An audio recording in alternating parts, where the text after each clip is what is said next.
औज़ुबिल्लाहिमिनश्शैतानिर्रजीम बिस्मिल्लाहिर्रहमानिर्रहीम।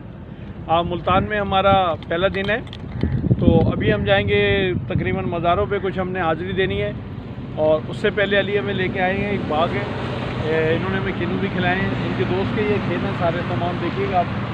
तो ये अली भाई के दोस्त के फार्म हाउस है, पीछे उनके घर हैं और यहीं हमारी रिहाइश है। रात को हम इधर ही रुके, तो बड़ा मज़ा आ रहा है। तो अली ने हमें बताया तो नहीं था कि यार इतने सारे लोग इनके जानने वाले हैं यहाँ पर, तो हमें याद आ गया। हमने कहा यार ये तो हमारे साथ जो आदमी आ रहा है ये अच्छा आदमी है यार, ये तो बहुत सारी जानने वाले हैं यहाँ पे निकल रहे हैं। फिर किन्नू भी हमें खाने को मिल रहे, ताज़ा ताज़ा पेटी निकली है अभी किन्नू की। उन्हें हमारे साथ है, एक किन्नू हम आपको देते तोहफे में। अली भाई ये लीजिए। शुक्रिया सर, बहुत बहुत शुक्रिया। हाँ, तो मज़ा आ रहा है। अभी हम मज़ारों पे हाज़िरी देंगे, फिर उसके बाद हमने खाने वाले जाना है हकीम अब्दुल अजीज़ साहब के पास। तो टूर का दूसरा दिन।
शमशुल-आरफीना सिराज सालकीना मुस्फल मुकर्रबीन मुहिब्बुल फुकरा वल गुरबार मसाकीन सैयद सकलैन नबी अल-अरमैन इमाम क़िबलतैन वसीलतु फिद्दारैन साहिब काबा कौसैन महबूब रब्बिल मशरिकैन मगरिबैन जद्दिल हसन वल हुसैन जद्दिल हसन वल हुसैन जद्दिल हसन वल हुसैन।